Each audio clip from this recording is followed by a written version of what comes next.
Pinagkaiba ng empleyado, tupad, at akap. Una, empleyado.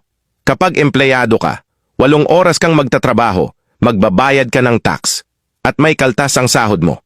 Minsan, mas nakakapagod pang bumiyahe papasok at pauwi kesa trabaho. No work, no pay. Pangalawa, tupad.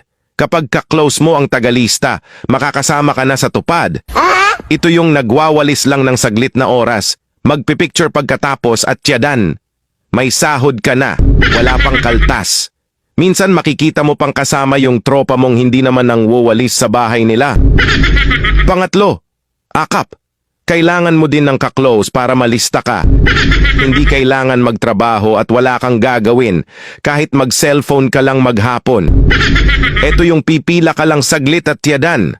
May pera ka na at wala pang kaltas. Ganito na ang sistema ngayon.